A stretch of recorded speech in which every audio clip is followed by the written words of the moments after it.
This is important. Listen up.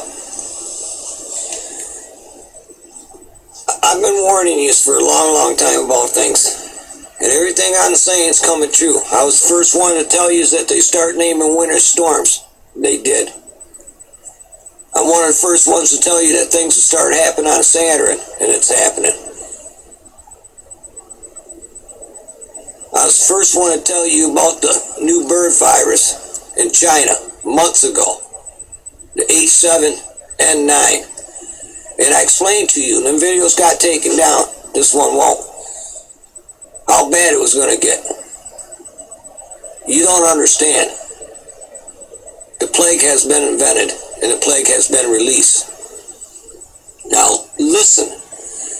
Do not have contact with anybody outside your base.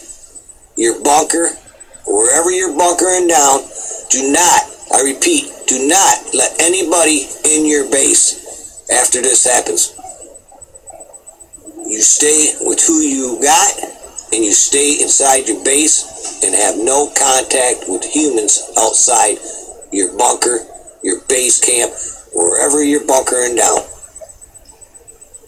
It takes one person to walk into your camp with this virus and kill every one of you.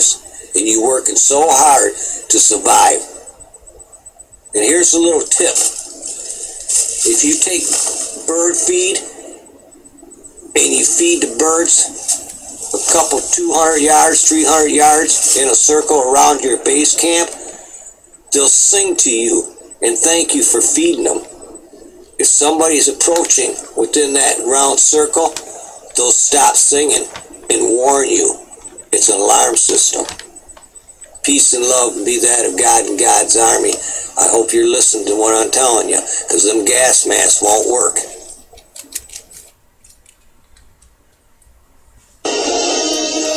And there is a new warning from the World Health Organization today about a deadly new strain of bird flu. It's already showing signs of possible, I repeat, possible human-to-human transmission. That usually does not happen in these bird flu situations. There were samples that were sent to the U.S. that suggest that it may be resistant to some antiviral drugs. We've been watching this over the last month or so, but it seems to be taking a new turn that is troublesome. And John Roberts is on this live in Atlanta. Good morning, John. Good morning to you, Martha. Yeah, a team from the World Health Organization, including the head of the CDC's influenza division, just wrapped up a trip to China.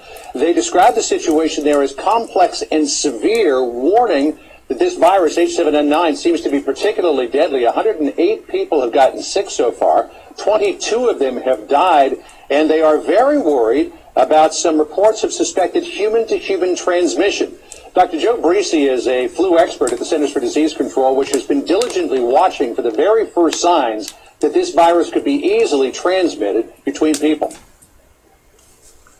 There are 3 clusters of infections, which are 2 or 3 infected members of the same household, the same family members.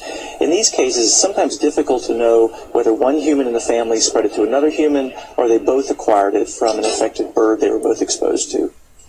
So far, and this is a very, very important point, there is no evidence of what's called sustained human-to-human transmission, which really would be a worst-case scenario if it happened, because take a look at this. The 1918 Spanish flu pandemic, which is the benchmark by which all other flus are measured, 50 million people died. The death rate was 1 in 50. 1 in 50 people who got sick died. But take a look at this. H7N9, 1 in 5 people who have gotten sick have died. So, Martha, if this thing got out, there really could be serious trouble. Boy, those are some really scary numbers, John. What about the potential for a vaccine or drugs to treat this?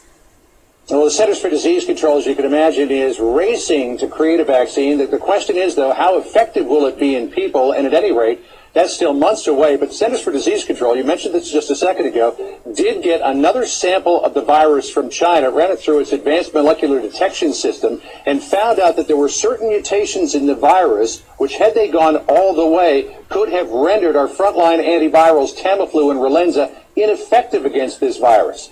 Mike Shaw heads up the flu labs at the CDC. If this one had been able to overcome that final step, it could have become resistant to those drugs. It hadn't gotten there yet, but we could tell by looking at it that it was on its way there. That would be problematic. It would be problematic. The Centers for Disease Control also just completed work on important diagnostic kits, just in time, too, because the first case of H7N9 has been detected outside of China, a man in Taiwan who did spend 2 weeks traveling through China. In Jiangsu.